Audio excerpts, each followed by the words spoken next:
வணக்கம் மக்களே. இன்னைக்கு நாம பார்க்க போகிறது விக்ரமாதித்தன் கதைகளில் உள்ள முதல் பகுதியில் உள்ள முதல் அத்தியாயம், காட்டில் கண்டெடுக்கப்பட்ட கனகமணி சிம்மாசனத்தின் கதை. இப்போ இருக்கிற மத்திய பிரதேசத்தில் உஜ்ஜயினின்ற ஒரு நகரம் இருக்குது. அது அந்த காலத்தில் பயங்கர செழிப்பான நகரம். அந்த நகரத்தை ஆண்டுட்டு வந்தவர் பேர் தான் போஜராஜன். அவர் எப்போவுமே மக்களை பற்றி மட்டுமே சிந்திக்கக்கூடியவர். ஒரு நாள் தான் மக்களோட விவசாய நிலத்தெல்லாம் காட்டு விலங்குகள் வந்து சேதம் பண்ணுது அப்படின்னு தெரிஞ்சு தானும் தம் படைகளும் தன் அமைச்சரும் எல்லாரும் சேர்ந்து வேட்டையாட கிளம்புறாங்க. வேட்டையாடிட்டு வரும்போது அவங்களுக்கு பயங்கர களைப்பு. எங்கே இளைப்பாறலாம் அப்படின்னு பார்க்கும்போது ஒரு சோளக்கொள்ளை அவங்களோட கண்ணுக்கு தெரியுது.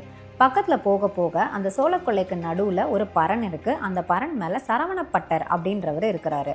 அவர் ராஜா வர்றதை பார்த்ததும், மகாராஜ்க்கு நீங்கள் என் காட்டுக்கு வர்றதுக்கு நான் கொடுத்து வச்சிருக்கணும். இங்கே சோள தட்டுகள் இருக்குது, உங்களோட குதிரைகளுக்கு கொடுக்கலாம், நிறைய பழமரங்கள் இருக்குது, நீங்கள் சாப்பிட்டு அந்த மரத்தோட நிழலில் இளைப்பாறலாம் அப்படின்னு சொல்லி வரவேற்கிறாரு. ராஜாவும் ஒரு பேச்சை கேட்டு அவரோட சோளக்கொள்ளைக்கு போகிறாங்க. எல்லா பழங்களையும் எடுத்து சாப்பிட்றாங்க. திடீர்னு அந்த பரண் மேலேருந்து இறங்கி வந்த பட்டரோட மனசு மாறி ராஜாவை பார்த்து, என்ன ராஜா இப்படி பண்ணுறீங்க? இந்த ஏழைக்கு இருக்கிற நிலைமை இது மட்டும்தான். இதில் உள்ள எல்லா பொருட்களையும் நீங்கள் இப்படி சாப்பிட்டு சேதம் பண்ணால் நான் எங்கே போவது அப்படின்னு சொல்லி கேட்குறாரு. ராஜாவுக்கு ஒரே சந்தேகம். பரண் மேலே இருந்து ஒரு மாதிரியும் கீழே இறங்கி இன்னொரு மாதிரியும் பேசுகிறாரே அப்படின்னு சொல்லிட்டு பரண் மேலே ஏறி ராஜா பார்க்கும்போது தான் தெரியுது, ராஜாவுக்கு உயர்ந்த எண்ணமாகவே தோணுது. தான் மக்களுக்கு நல்லது செய்யணும் அப்படின்ற மாதிரியான எண்ணங்கள். அதனால ராஜா அந்த நிலத்தை விலை பேசுகிறாரு. எதனாலன்னா அந்த இடத்துல என்ன இருக்குன்னு தெரிஞ்சுக்கிறதுக்காக.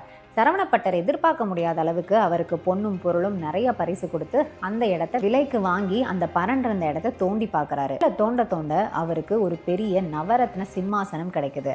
அந்த சிம்மாசனத்துக்கு 32 படிகள் இருக்கு. 32 படிகள்லையும் 32 பதுமைகள் இருக்கு. ராஜா நினைக்கிறாரு, இந்த இடம் மாதிரி இந்த சிம்மாசனத்தில் ஏறி நின்று நம்ம ஆட்சி செஞ்சா நமக்கு எப்போவுமே உயர்ந்த எண்ணம் மட்டும்தான் இருக்கும். அதனால நம்ம சிறப்பாக ஆட்சி செய்ய முடியும் அப்படின்னு நம்பி இந்த சிம்மாசனத்தை தன்னோட அரண்மனைக்கு எடுத்துட்டு போக முயற்சி பண்றாரு. ஆனா யானைகளை வச்சு இழுத்தா கூட அந்த சிம்மாசனத்தை இழுக்கவே முடியல. தன்னோட நீதி வாக்கிய அமைச்சர் சொல்றாரு, இந்த சிம்மாசனத்தை பார்த்தா தெய்வீக சிம்மாசனம் மாதிரி இருக்கு ராஜா, அதனால பூஜைகள் போட்டு இதை நகர்த்த பார்ப்போம் அப்படின்னு சொல்றாரு. ராஜாவும் அவரோட பேச்சை கேட்டு எல்லா பூஜைகளும் செய்கிறாரு. அந்த சிம்மாசனத்தை அவங்களால இப்போ நகர்த்த முடியுது. ஒரு நல்ல அமைச்சர்னா தான் மன்னருக்கும் தான் நாட்டுக்கும் ஏதாவது பிரச்சனை வரப்போகுதா அப்படின்றத முன்னக்கூட்டியே அறிஞ்சு அதுக்கு தேர்ந்த மாதிரி ஆலோசனைகள் கூறி காப்பாற்றுறது தான். நீங்கள் அந்த வேலையை சரியாக செய்கிறீங்க அமைச்சரே அப்படின்னு சொல்லி பாராட்டுறாரு. எப்படி மன்னா?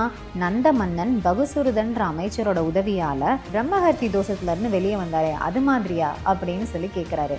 அது என்ன நந்த மன்னன் பிரம்மஹத்தி தோஷத்துலேருந்து வெளியே வந்த கதை அப்படின்னு ராஜா கேட்டதோட இந்த அத்தியாயத்தோட கதை முடியுது.